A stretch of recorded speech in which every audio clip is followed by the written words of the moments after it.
Amy stayed in the hospital till her son went back to sleep. She sat there and was thinking, what would be her next action? What was she to do to get that kind of money?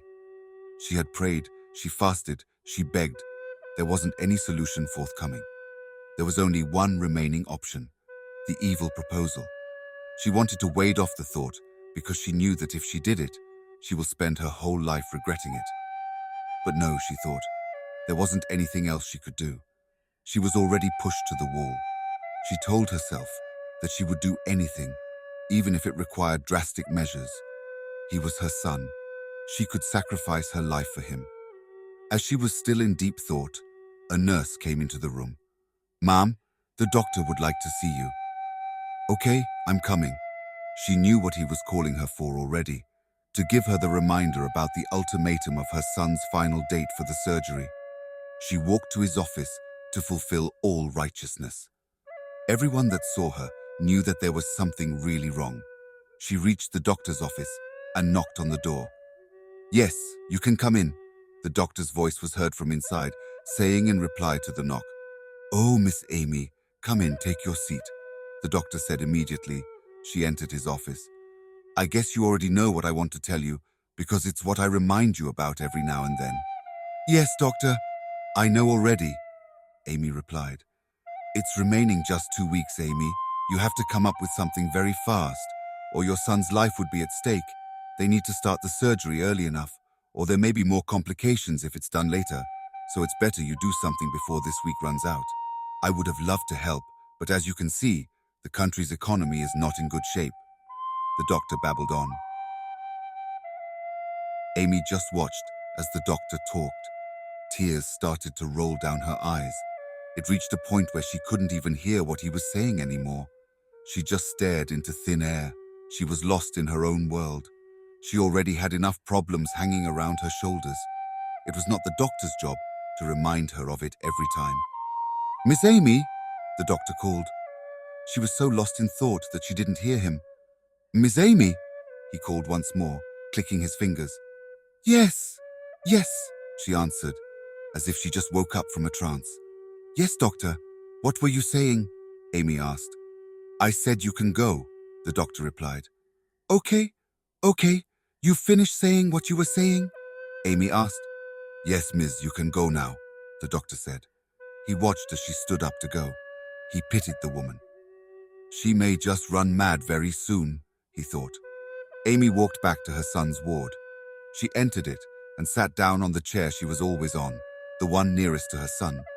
Her mind quickly went to her madam. She realized she hasn't seen Rose in about almost 3 weeks. She felt sorry, but priorities were already set. She couldn't go to work when her son was almost dying in the hospital. She just hoped that her madam would understand when she goes explaining.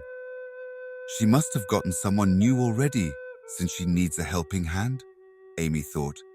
She knew it was only right for her to go and give her reasons for not showing up at work, but she would do that later.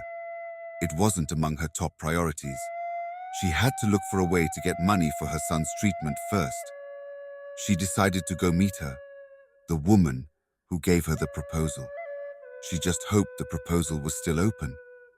She took her purse from the adjoining table and looked at the card she had given her in case she was interested. She decided to give her a call. Her decision was going against all odds. She knew just exactly what to do. She carefully thought out her plan. She decided that she was going to accept the proposal the lady offered her. Then, she would go and meet her madam, Rose, and apologize to her for her absence and act like nothing is amiss. That way, it would be an easier task to poison Sarah as instructed. After she picked up the card she had given her, in case she still had interest in her proposal, she called the first number she saw. It dialed for a while before she picked. "Yes, who is this?" she asked immediately she had picked the call. "It's Amy." "Oh, Amy, Rose's house help?" she asked, her lips already curving up with a smile. She hoped it was something positive Amy was about to tell her. "So why did you call?" she asked. I called because I'm interested in your proposal," Amy replied. "Oh, I see, you're finally interested. What took you so long?" she said, smirking. Please, just tell me what to do. I'm not in for any little chit-chat, Amy said. Heh heh. She gave a wicked laugh. Okay, if you say so. Let's meet up tomorrow. We'll talk things out better. I'll send you the location. Better be on time, she said as she put down the phone. She was ecstatic. After the kidnap plan had gone down the lane, she thought no other solution was forthcoming. This opportunity was a big one. She had to grasp it immediately. She decided that they would meet in a place where people may not likely know both of them. She didn't want suspicious eyes prying on her. She would come in earlier and wait for Amy. Their meeting would be very subtle. It was better that way. Meanwhile, back at the hospital, Amy was thinking. She decided to lock up any conscience she had. I would do this for the sake of my son, she thought. By that time, her son had already woken up from his sleep. My son, you're already awake, she said. Yes, Mum, George replied. Then you must be hungry. Let me give you the food I bought. Earlier on, she had gone to a local restaurant to buy food for her son with the little money she had. The foodstuff at home had already finished. There was no time for her to go to the market and replenish them. So she decided that for now, she would have to buy already prepared food. Her mind went back to her madam. She would go and visit her today, she thought. She would just wait for her son to finish his meal and then go back to sleep. Then she would go and see Rose. She just prayed that Rose has not gotten someone new already. Oh, my son, you've finished eating, Amy said, after she noticed that her son had finished his meal. Give me the plates, let me drop them. Mummy, thank you, George said. You're welcome, my son. Yes, I was planning on telling you that I would want to resume my job, so you would be seeing less of me. Although I only work 3 days in a week, but I just want to know if you would be okay with it. Mum, you don't need to ask me. I'm perfectly okay with it. I won't be the one to stop you if you want to work. At least I know you need the money to do some things, so I won't be a barrier, he said in finality. Okay, if you say so, my son. I would be going to meet her today, after you've slept off, Amy said. No, Mum, you can go now. I'm fine by myself, he said in assurance. Are you sure? Rose asked. Yes, Mum. I'm an adult now, so I'm fine, he replied. Okay. Ooh, let me be on my way, Amy said as she stood up to go. Amy left the hospital and had to trek to a major junction so she could take a bus to Rose's place. She couldn't afford a taxi. Even if she could, she wouldn't waste the little money she had on a taxi when she could go on a bus, although a bus was very uncomfortable with all the people trying to rush inside. She had reached the junction. She was lucky she was among the first to enter, so she had gotten a seat, which was hard these days because most people were left standing. The bus ride was rough, the bus was rickety, so she expected nothing less, but the fact that the fat man that sat close to her kept leaning to her side made her more uncomfortable. Finally, she reached the junction she was supposed to stop. She was so happy as she came down the bus. She had to walk a little distance before she finally reached Rose's house. Amy knocked on the gate. The gateman opened the gate for her to enter. Ah, Madam Amy, idonte way I see you, Musa the gateman said immediately on Amy's entrance. Yes, I get plenty things way on top my head. Now why you know they see me, Amy replied. I hope say everything day all right, the gateman said again. No be anything where you suppose worry about I all right, Amy said, feigning a smile. I beg Madam Rose day inside? Yes, she day. Oh yeah now, make I come day go, Amy said as she walked to the house. When she reached the door to the main entrance, she rang the doorbell. Yes, who is that? She heard Rose asking from inside the house. Madam Rose, it's me, Amy, Amy replied. Oh, Amy, she said as she walked to the door to open it. Amy, how have you been? Rose asked immediately. She opened the door. Madam, I'm fine, Amy answered. If you're fine, then what happened? I haven't seen you here in about 2 weeks now. Madam, I fell sick. I just recovered yesterday, Amy said, hiding her eyes. She felt that if her madam saw her eyes, she would see through her lies. We thank God. I thought something very bad happened to you. Thank God you came, alas. I don't have strength to start scouting for new maids. I hope you're fully recovered now. Yes, madam. I'm strong now, Amy replied. I hope so, because there are plenty things to do around the house, Rose said. Madam, I'm ready for any chore. Since today is Wednesday and it's not your work day, you would come back tomorrow. Work starts tomorrow. Yes, Ma, thank you, Ma, Amy said. You're welcome. Madam, I would love to be on my way, Amy said. It's all right, there is no problem. Bye, madam, Amy said as she walked out of the house. Rose looked at her as she walked out. She really pitied the poor woman. Despite the sympathy, she thought there was some strangeness in the way she behaved. She noticed it the moment she walked in. She scuffled her feet a lot. She seemed nervous. Coupled with all that, she was trying to hide her eyes all the time. It looked like there was something she was hiding, but wouldn't tell. Rose concluded she would ask her about it the next day. Maybe there was still something amiss, but she wouldn't say it. Maybe she needed more time to rest.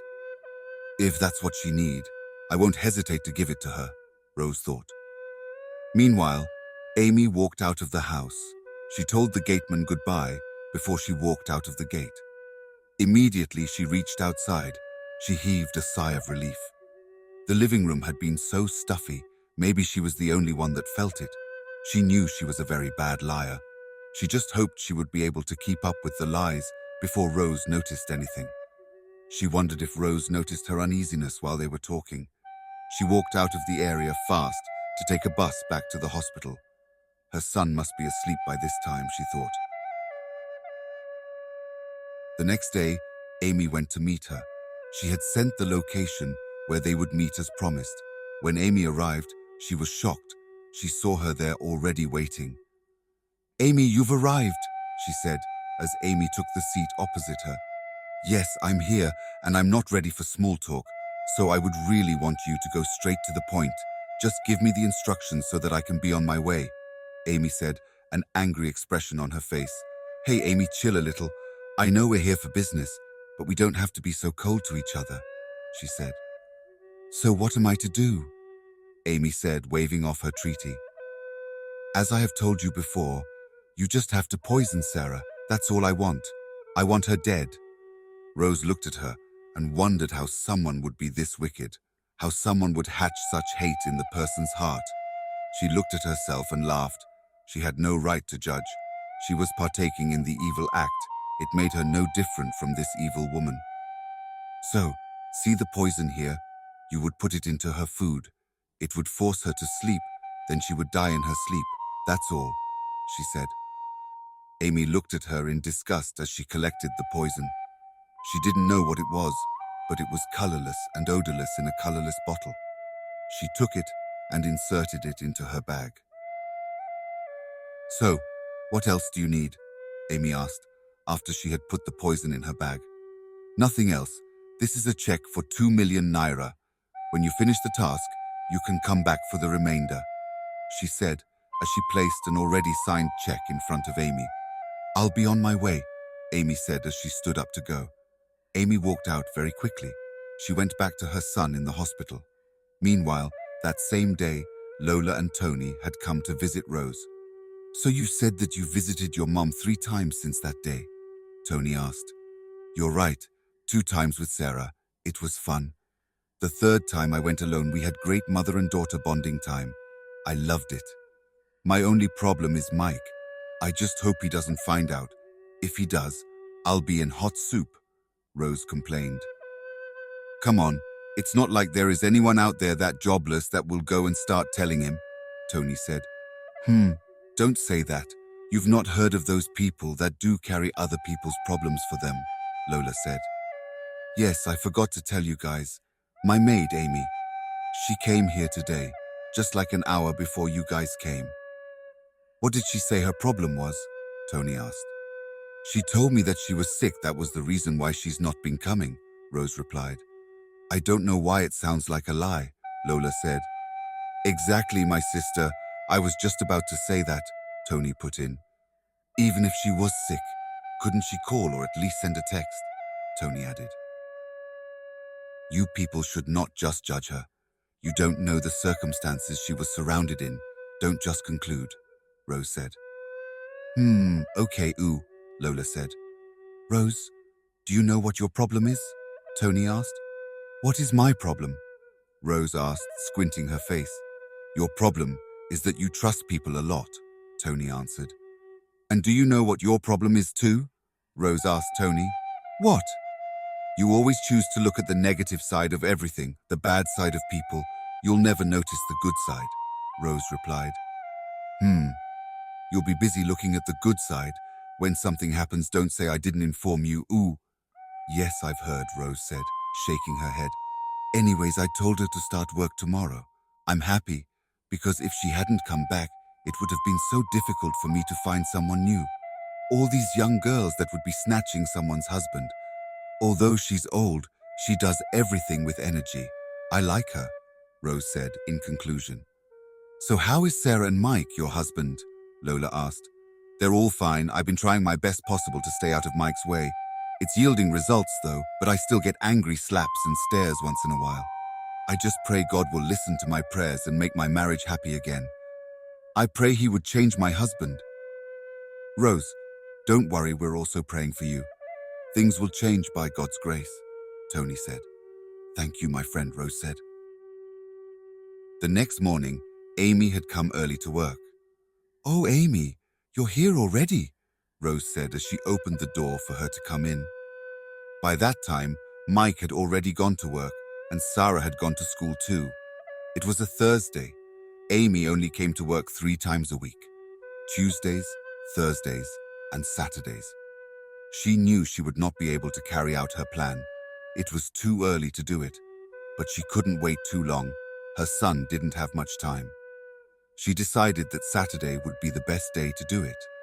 Since Sarah would be at home throughout and she would be the one to serve her breakfast and lunch, it was way better. Throughout that day, her mind was absent. Rose noticed it and decided to ask her about it. Amy, you seem absent. Is there anything wrong? Rose asked. She got no reply. She tapped Amy on the shoulder. Yes, madam, Amy said, startled. Amy, it seems there's something wrong. If it's anything, you can tell me about it. Rose said Amy didn't know what to tell Rose. Something was definitely wrong. She didn't even know what worried her more, the fact that her son was laying on his dying bed, or the other fact that she was about to kill somebody to save her own son. And this was not just anybody. It was Sarah, her madam's daughter. This woman was standing in front of her with a worried look on her face, just because she felt there was something wrong with her. What would then happen when her only daughter dies? Will she be able to endure it? Amy asked herself. This happy woman standing in front of her was about to become the saddest woman on earth, and it would be her fault. Would she be able to live with it?